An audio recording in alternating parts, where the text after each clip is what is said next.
Hello, good afternoon, and good morning, depending on where you're at in the world.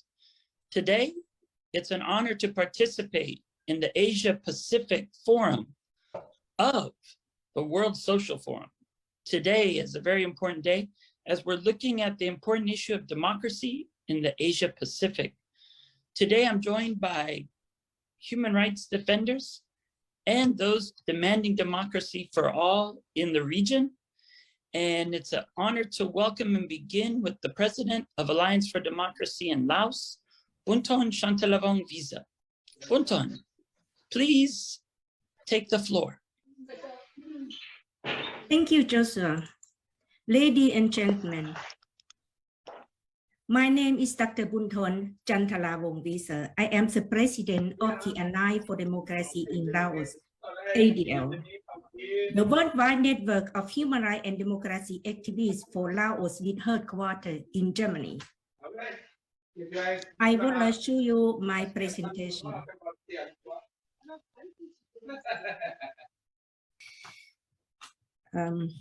Laos is one of the 5 remaining communist countries in the world.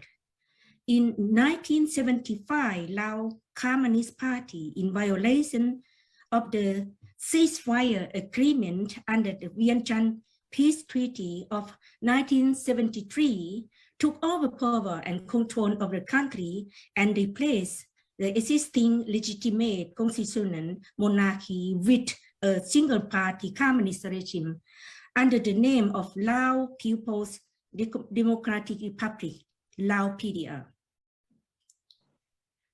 The Lao Revolutionary People's Party has the core leadership across the country. Such it is impossible for other organizations to work and exist. The same applies to other thinkers. Despite enormous natural resources and raw material deposit in Laos, the country is still one of the poorest in the world. The main reason for this are land grabs and mega projects like the dams. No one of these projects has made any success for the people, nor gave them an employment place. About 40% of the land area in Laos today is owned by foreign investors, without access for the people, for the Lao people. Laos depended first and foremost by Vietnam, particularly military and politically, and secondary, the influence by China. The Chinese and Vietnamese people has more right than the Lao people. The Lao-Vietnam Friendship Treaty of July 18, 1977, which had been closed for 25 years and renewed every 10 years, guaranteed Vietnam control over the Lao PDR. The government of Laos made long-term leasing for 90 years in many provinces, mainly in the north, with China, populated by 100,000 of Chinese people with their own administration. This is a new kind of colonialism. The main problem of Lao PDR, in addition to the dictatorship, is the massive corruption in every stage of the administration. The international aid is still a victim of the corruption. Most of this aid didn't reach the people. It is also striking that the drug problem in Laos is still not being sufficiently tackled by the authorities. We regularly hear from the population that the market in Laos is literally flooded with drugs, especially methamphetamine. In the media, there are constant reports of immense drug finds, but one does not find out what happens to these drugs or witch bakas are arrested for drug trafficking. Drug crime like methamphetamine in Laos had reached alarming proportions. The local authorities always arrest petty criminals and drug addicts, but rarely the people behind the drug dealers. The families of drug addicts are blackmailed by the authorities into paying heavy fines. Otherwise, they would die. We have 5 new cases from southern Laos where drug addicts died the next day after relatives were unable to pay the fine. We know that one of the main producers in the special economic zone in Bokel province. This special economic zone is operated by Chinese investors. The Laotian authorities do not dare to do anything against this drug-related crime. In addition to the illegal drug trade, human trafficking also controlled by the Bokel Special Economic Zone is a major problem in Laos. We know of around 100 young Lao women who are recruited with the promise of a good job and are now in forced prostitution. The girls have asked the authorities in Laos for help, but so far nothing has been done. Freedom of expression. The government has signed the UN Declaration of Human Rights, but it is not implemented in the country. Laos, for example, there have been several decrees and laws in recent years that increasingly restrict freedom of the press and freedom of expression. There are also restrictive internet controls. Every critique now is a decriminalization of the system, so dissidents are sentenced up to 20 years in prison. Example, 3 bloggers, Mr. Sukanchaitat, Ms. Lord Chanthalavong, and Mr. Somporn Pimason were arrested in March 2016 and sentenced to 12, 16, and 20 years. Another well-known case in Laos is that of Ms. Hoi Hương Sanyaburi, nicknamed Moi. In November 2019, she was sentenced to 5 years imprisonment. In November 2019, regime critic Mr. Pet Puton Pilachan first disappeared without a trace in the Vientiane capital. Then he was arrested without an independent jurisdiction. Time and again, human rights activists disappear or are murdered in Laos. The case of Sanyavong, a Lao democratic activist, is particularly mysterious. He disappeared in Thailand in 2019 under previously unexplained circumstances. Sombat Somporn disappeared on December 15, 2012. The official still denies any knowledge about the ongoing of this case. Instead of allowing an independent investigation, they publish conspiracy theories. In August 2020, the human rights activist Puvong Sanyaseng was found shot dead in Bolikamsai province. The authorities have not started any investigation and have forbidden the relatives and friends of the human rights activists to speak about this case. Land grab is a major violation of human rights in Laos. The case of Banjup village, 14 villagers were arrested. 2 of them are under the age of 15 and 1 other person has died. Some of them are still in custody.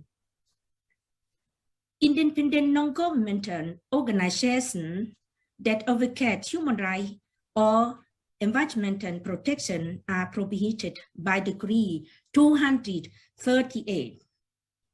The patriarch countries have made more pressure by many attacks on the democratizations in the world. So now is to strengthen democracy movement and NGOs working for democracy and human rights. The democratic countries must show that they are able to do and how much power the spirit of freedom has. Our recommendations are: first, effective changes towards a genuine democratic system of government with multiple political parties and legitimate free election in Laos under the supervision of the United Nations. Second, respect and practice human rights according to the principles, treaties, and conventions to which the Lao PDR is a signatory, including the freedom of expression, assembly, protest, media, freedom to form political parties and organizations like independent NGO, freedom to make criticism of the parties' errors and mistakes.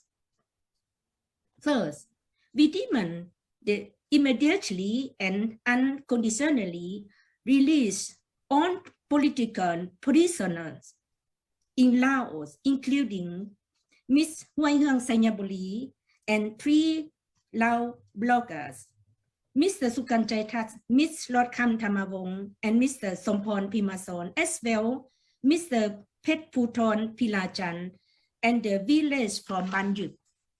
Fourth, stop the flow of Lao youth into the sex trade, slave labor, and drug addiction, combat and eliminate corruption genuinely without exception, and guarantees that international assistance, bilateral and multilateral, reach all the people, especially the poor among them throughout the country. Fifth, stop the land grab and the mega projects immediately. Stop the mass settlement of Chinese people, settling the land of Laotians, and end the destructive influence of China in Laos. Stop the conquest of Laos by Vietnam and end the Lao-Vietnam Special Treaty of 1977. Sixth, effective cooperation between civil society in Asia-Pacific to strengthen democracy in the region. Thank you. Thank you so much, Bounthone. And thank you also for those who were a little loud in the beginning, were able to mute their mics. We will now go to our colleague in Australia, and it's exciting to go to Australia, especially as we just had a Australia-Laos Human Rights Dialogue follow-up meeting with the Department of Foreign Affairs and Trade this week. Peng, Sacksady, would you please share with us some of the important issues about the democracy movement in Laos and the important issues the world should be aware of here at the Asia Pacific Social Forum? Microsoft. Okay, Microsoft, Germany now. Okay. Okay. Yes.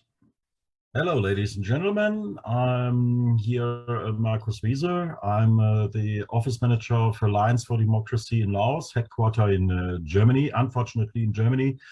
because it's prohibited for independent NGOs to work in a patriarchal state like the Lao PDR. I've made an analysis how the situation is at how the patriarchal versus democracy moves on.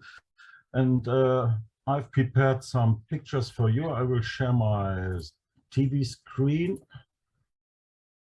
I hope it will work. Yes, now it will work. And we will move on. I hope you can see my pictures. Yes. Yes. Ah, wonderful, wonderful. Yeah, the analysis is not only for the Asia-Pacific region, it's also a global analysis because everything depends on it.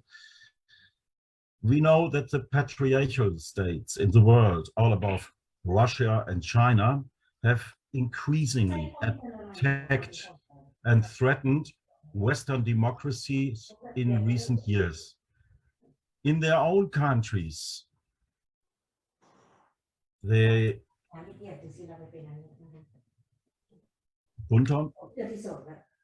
Bounthone, we can hear your...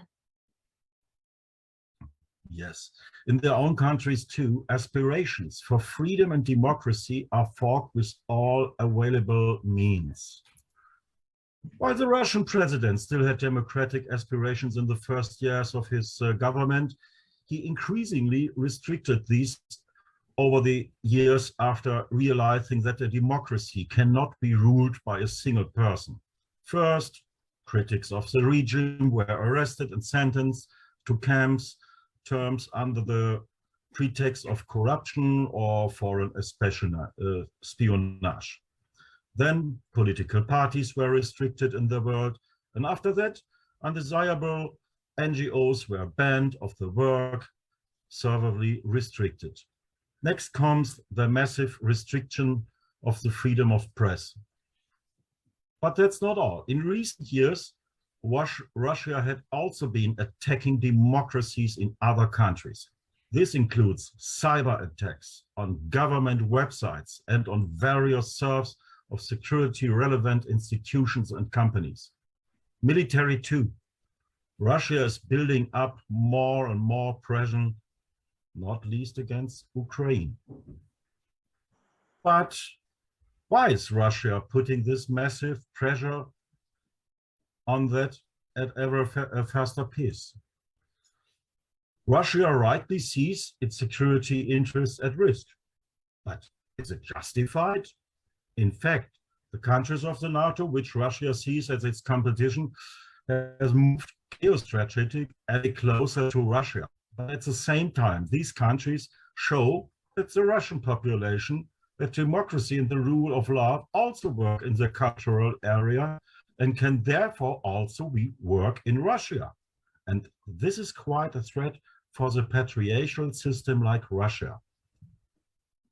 The main problem that Russians' power in the long term, however, it's an old-fashioned and backward economy system, which is mainly based on the exploitation of natural resources. In the Corona crisis, all countries, including Russia, suffered greatly from this crisis.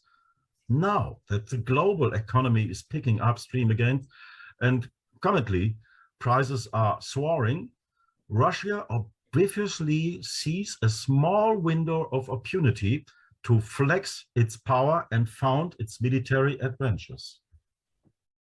China, on the other hand, has also similar problems. China finds itself surrounded by the US and its allies. There are many countries surrounding China, which the US has good relations and has military bases with the Americans. Above all, the countries of Taiwan, South Korea, and Japan as model democracies show that Chinese how well democracies can work. China offers a great deal of wealth to a small population of its own population and monitored that portion meticulously. However, almost 3/4 of the populations live in poverty or in very simple circumstances. The region can only monitor and control this part of the population with great effort. As long as China has an economic growth of more than 8.5%, China can also suppress social detentions to some extent. Due to the fact that corruption is rampant in China, this area of tension cannot be suppressed in the long term with lower economic growth. We must not forget that China, a nation of 1.3 billion people, has a gross national product of just US dollar 14,866 billion, whereas the USA has a gross national product of almost 21 with only 303 million people. That means China per capita economy output is very low. China can provide the world market with cheap products and copied high technologies, but China has a problem that they have not enough raw materials. So that is why China exploits mostly third world countries in Africa and Southeast Asia. The hardest example is the exploitation of Laos. The Lao government has created so-called special economy zones for Chinese investors. The Lao government has also allowed Chinese investors to realize the typical communistic mega projects like dam buildings, mining projects, or giant rubber and banana plantations. The consequences are known and described by the other panelists today.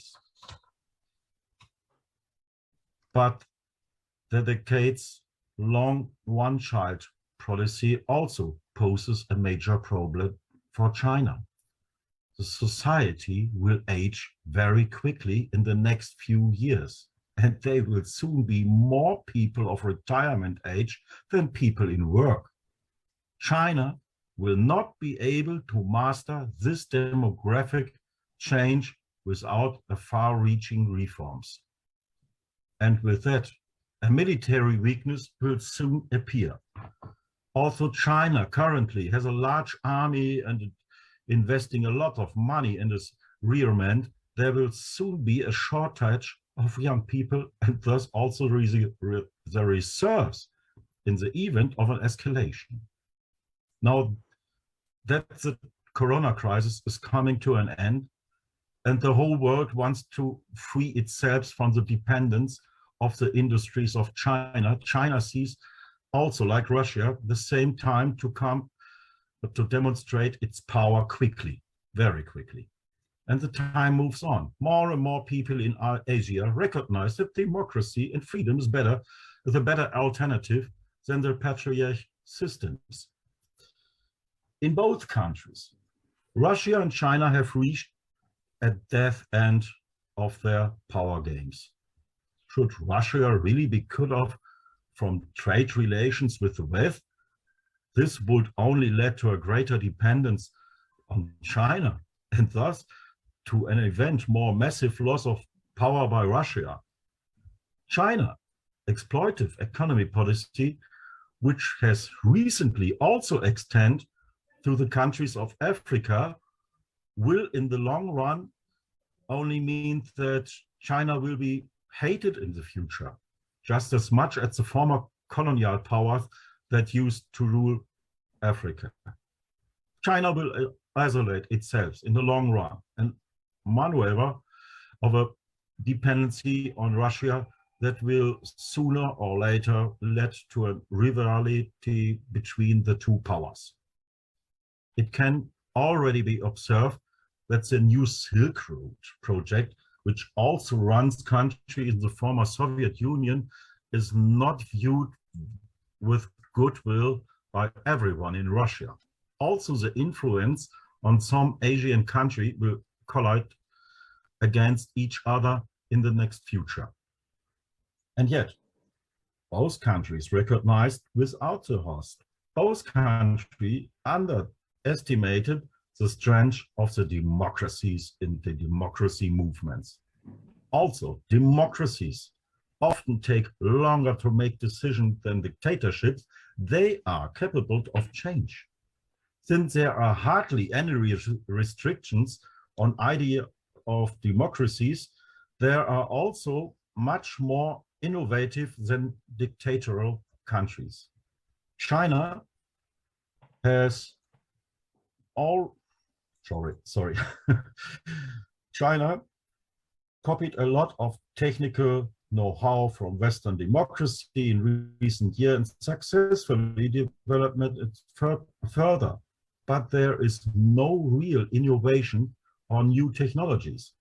The groundbreaking innovations in computer technology almost all come from USA, Germany, Japan, or other Western countries. Just like the basic technologies in solar energy and automotive sector. China has only copied these technologies cheaply and, okay, sometimes they developed them further. The long-term future belongs to the democracies, because in the democracy, the people can develop freely and thus secure the changes of the future for the countries. Even democratic countries make mistakes, okay, but unlike in dictatorship, you can express this and, if necessary, choose another government. This is why China and Russia have to fear the democracies and the democratic countries. No politician who is almost true to fear democracy and freedom. So now it's absolutely clear what democratic governments have to do. Strengthen democracy movements, the associations, NGOs, CSA, and democratic parties. Thank you. Thank you so much, Marcos. We can see maybe you should have been at the Munich Security Conference this week, participating with the leaders around to give the larger geopolitical perspective. I appreciate that perspective of democracy movement, not only in the Asia Pacific, but looking at the entire geopolitical strategy in the global context. I'm not sure if Peng is there. I'm not sure if he's there, Peng. Should we go to you? If not, I'll be going to Mr. Bounthone Chantha in France. Yeah. Marcus, give me Thank you, Professor.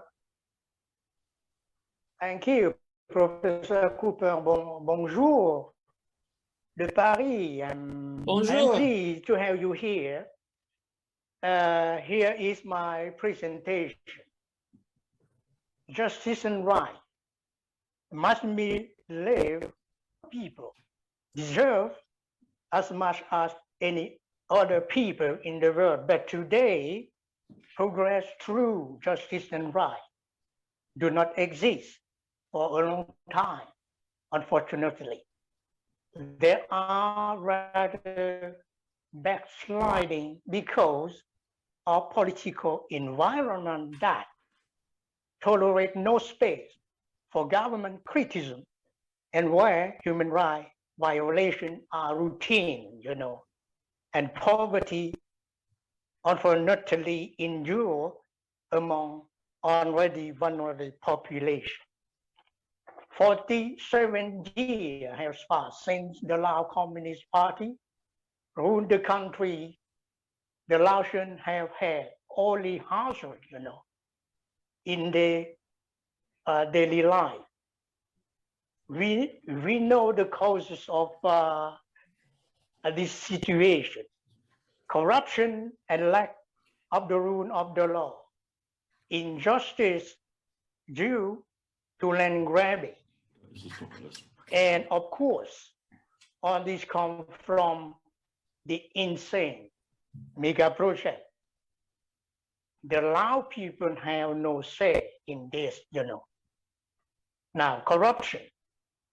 The last information I have, 2021, according to the last report of World Bank, Laos ranked 128 out of 180 countries, but it dropped to 134, about 180 in 2020, according to International Transparency from Berlin, Germany. Sure, the third worst corrupted country behind Cambodia and Myanmar. Those responsible are caught, but not guilty. Go to figure out. Let me give you an example. What I am talking about. According to Radio Free Asia of 12 December 2021, 9 government employees who embezzled funds dismissed in out of the party, but some transferred to another province. That is, an ironic way to prosecute, right? In my opinion, this is the perversion of the interpretation of the law. No punishment or fine. So the result, 1.6 trillion keep, about 141 million US dollars in lost revenue for the state. And now, injustice due to land grabbing, insane mega project. Example, train construction with terrible consequences, Both 1,400 families forcibly displaced with inadequate compensation. But still, the train has been in service since last December 2021, but some families have not yet been compensated. According to Radio Free Asia, and the employees are almost Chinese, so perfectly bilingual is an aberration, excuse my strong word, Professor Cooper. Moreover, there are 1.5 billion US dollar debt. The second example, make economic special zone, Peng district is now Chinatown. Former inhabitants are evicted, and now 300,000 Chinese settlers live and work here. How sad, right? The Laotians are orphaned from their land. Ongoing project now, such as the basin of the Grand Stupa, Chanthalavong basin. Again, ladies and gentlemen, 55,000 persons forcibly displaced. And again, Mahana Pandon project in the south of Laos, in the Khong Island, province of Champasak. Imagine the surface of the land grabbing is impressive, Dr. Cooper. 10,000 hectares, including 8 villages. Budget for the project, 9 billion US dollar. There will be certainly population displacement.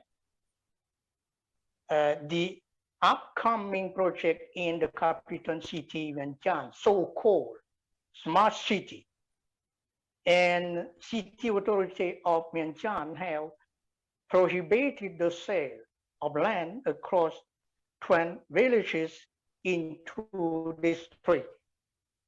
Sacksady, we have Ban Som Si, Ban Kwai Tai, Ban Kwai Kang, Ban Na Po, and Na Hai.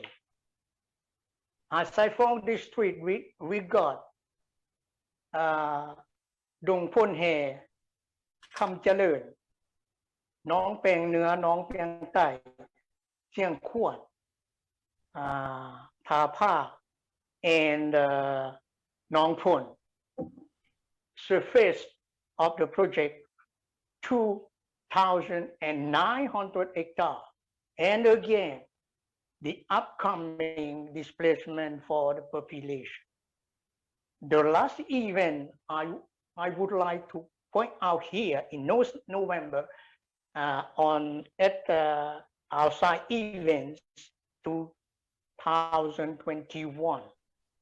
A 36 family evicted from their house at Ban Phon Sinuan, Si Satana district, Vientiane capital.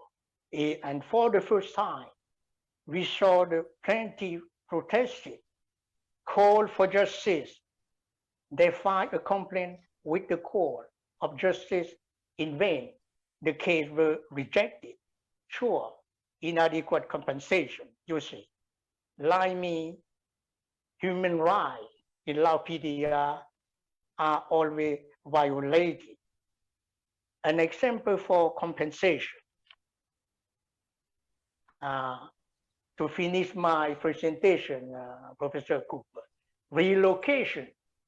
As you can see, the relocation on the screen, the house on the top of the mountain.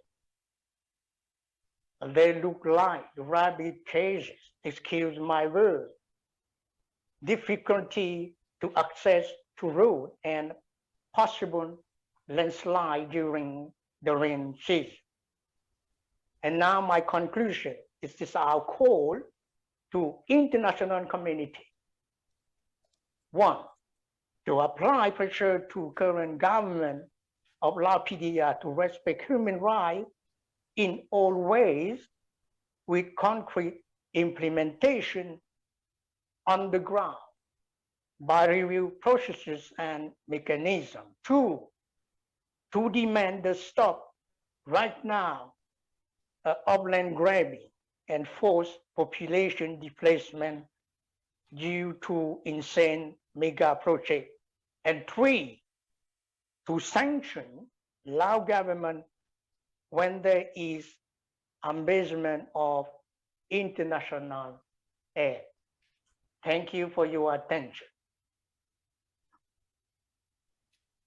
Thank you very much. Over to you, We Professor appreciate Cooper. that. Yes, thank you so much. I appreciate that, Bounhom. It was very good to hear the important aspect of really the democracy movement inside Laos against projects that the dignity of the individuals, but also the collective aspiration for a better world. And unfortunately, the actions taking place to deny those rights. We'll now go to Canada, and we hope you can catch your breath and also get some water. But thank you for sharing all of that information. You've definitely whet the appetites of activists wanting to know more about what's happening inside Laos and why the people are standing up for a better future. Hello, Thoum, how are you today? Good, thank you, Mr. Joshua, President of the Human Rights Democracy Movement in Asia Pacific, Side Even.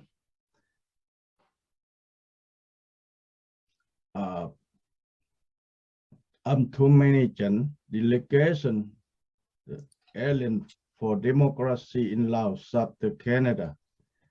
Today, my speech is SDG 16, peace, justice, the strong institution, or problem unfair democracy in Laos PDR. Since 1975 till now, the Lao people have deprived of their freedom and fundamental rights under the dictatorship of the Lao Liberation Party government. Previously, under constitutional monarchy, there was the revenue. Lao people all over the country or any group were free. The country can actually farm and build house as required by their rights to own land and properties. Right now, in the Revolution Party government, a citizen had no longer to allow to own the property. They only use and lease the land. But the Lao Revolutionary Party gave special private capitalist investor by the socialist market system. Foreign businessmen have a 99 years concession for investment. They have the right to say that the Lao people are businessmen. This involves mining, logging, deforestation, and construction of dams to lease the hundreds of thousands of hectares of land. The people who live in concessions area are driven out of indirect and direct area by the Lao Revolutionary Party. Some family get cash benefit. Some family do not get anything and make more poor people. The reason for this is that the Lao Revolutionary Party does not respect the law and fundamental rights of the Lao people throughout the country. So there is no justice in Lao society. There are three factors for this. One, Laos, a colony of Vietnam ruled by the Marxist regime. Two, the Lao Revolutionary Party issued a law to crack down the Lao people and continue to violate the 196th article of the Universal Declaration of Human Rights in Geneva 2015. Three, the 99 years concession program signed by the ruling party provide an opportunity for Vietnam and China to gain influence in Laos along with the Lao allies. Laos have a lot of trees, but no tree to make house and school for Lao people. Lao built a lot of dams, but grabbing Lao people's land and electric hydro price very too high price. Poor people cannot use it. Lao had a lot of coal mine, but the Lao government get more debt for the country. Finally, my recommendation that the Lao Revolutionary Party respect human rights and do not think the outside world is an enemy. Look after the welfare of its people who are the poorest in Asia. Less freedom of speech be respect. No one be jailed without considering their human rights and our life by the United Nations. Thank you, Mr. Joshua. Thank you so much for your brief but very important points about the people standing up, demanding a better world. I can now see and hear from some of our participants that are watching, and I'm glad they were able to get in, as they said they were very interested to attend. I think we have our final speaker. Excuse me. Kai Imperio, I think you have to mute. But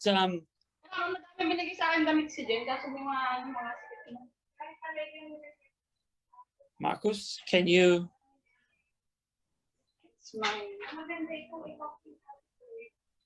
Okay, we're on to our final speaker. If our good friend is there, he is not there. Mr. Sacksady has problem with his technique, but I would like to show you my presentation again. No, we need to continue going if yours is not. We need to mute the.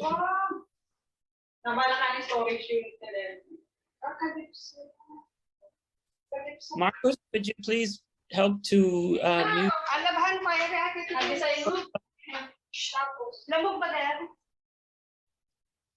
Okay. Thank you, Marcus. Appreciate that. I have one. Okay. If you did want to go again, it wouldn't be the same presentation, would it? I would like to speak now about my presentation again. Mr. Sacksady has now a problem with his technique. And to try to not to putting so many stereotypes or that's like a lot of these. I mean, at least like in Hong Kong, there's always some blame to the young workers that they're not hardworking, they're lazy. Okay, thank you. Sure, briefly, so we're not covering the same points though, that would be great. Okay, we have time. Last time I would like to show my presentation some problem with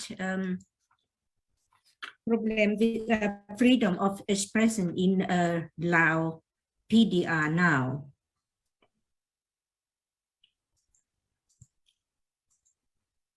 Can you see it, Joshua? Yes, I can. Okay. Please go, and this will be our final statement then. Go ahead, Bounthone. Yes. Okay. You can see it now. It's problem in Laos since 1975 is under one-party communist regime in Laos. You can see this one. This is one of the 5 countries in the world. You see a flag from Laos from 1972 to 1975. Since 1975, flag Laos like them with communist regime. And you can see now in Laos, in province, Kham province, you see is symbol from Vietnam. Ho Chi Minh statue in Laos. The next one is corruption in Laos. This is how from former president of the Lao PDR, Kham Tai Si Pandon. The next one is his daughter. The Lao PDR have corruption in every level of administration. This is Now, the president of Laos PDR, Mr. Thonglun Sisulit. The left one is Mr. Chanthalavong, former minister president in Laos PDR. Right one. You can see this home from former minister for economy and in Laos. Drug problem you can see. Here are the family from the Laos PDR.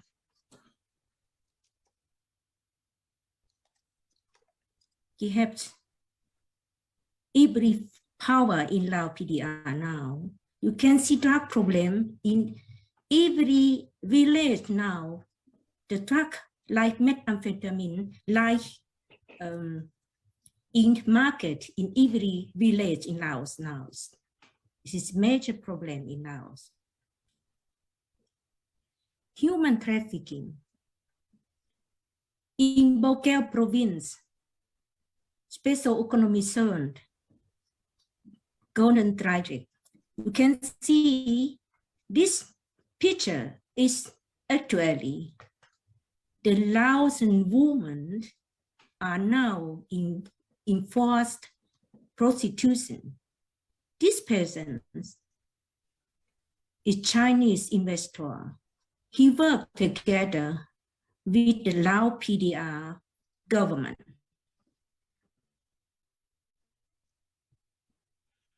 This area has Chinese administration, had out Chinese administration. The Lao authorities don't have power against Chinese investor. Freedom of expression, you can see this one, the 3 Lao bloggers are sentenced to prison to 70 years.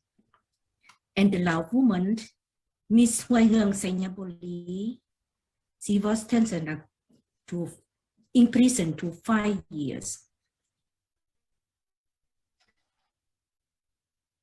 Mr. Petputon Pilachan was first enforced in Vientiane prison. Then he was arrested in prison. The next one, disappearance, Mr. Ot Sanyarong, disappeared in Thailand, 2019. And you know the case of Sombat Somporn. The next one is Mr. Puvong Sayaseng. He died in Bolikamsai province, 2020. The case of village Banju, they are arrested in prison now with problem land grabbing. This was my presentation, just one. Okay, and Thank now you so much. Yes. Okay, I give you now, just one. Okay, Bounthone, so you're finished? Yes, I am finished now. Thank you. No problem. I was just trying to confirm. I thank everyone for joining us. We know it's very important that the World Social Forum is taking place this year in Mexico from May 1 through 6. But we also know it's so important to meet together as well in our region, and under attack from many speakers tonight, that it's everyday people really eagerly standing up for equality and equity in their homeland is at the core of this global democracy movement. It's definitely a challenge to be able to function and create systems, but more importantly, the people yearn for justice, for equality, and demand a better future, usually not only for their own lives, but really for their family and for future generations, but also their vision of the beauty of the country in which they live. And so I thank all of you for joining us. at the Asia Pacific Social Forum today. It's been an honor to have speakers from around the world sharing their perspective of what is happening in the Asia Pacific region. We know what was so important is as the world is on the brink of a potential future conflict that could be entirely avoided, that we must think first and foremost and analyze from the places who are standing up for social justice and for sustainable development. Reminds me of really an event that happened with a little humor 60 years ago. Soviet leader Nikita Khrushchev and Finnish president Urho Kekkonen, they were in a sauna. And while they were in the sauna, Khrushchev supposedly threw some water on the stove. And he suggested saying, quote, "Why don't we abolish the border between our two friendly nations?" There's a pretty good diplomat. There was silence as they left that sauna, when they jumped into the lake for a swim and even enjoyed some refreshments overlooking the lake. They returned back to the sauna though, as they do when you're doing this process. And he said, "I have, quote, I considered your proposition of getting rid of the border. I'm afraid that I'm too old to lead such a big country," in a way, making fun of saying that he wouldn't want to rule all of Russia and did not, of course, trust the leader at that time of the Soviet Union. I think, unfortunately, today we find ourselves in a similar situation. We really have to look at what the people are demanding in the streets. We have to look at the long-term perspectives of human rights and democracy around the world, and we have to organize where we are. In this example of democracy, we've looked specifically in Laos. We've looked at the long struggle of what the people of Laos have faced through many different waves of challenging. There is also the regional challenges, looking at ASEAN. If we look at the state of democracy in ASEAN,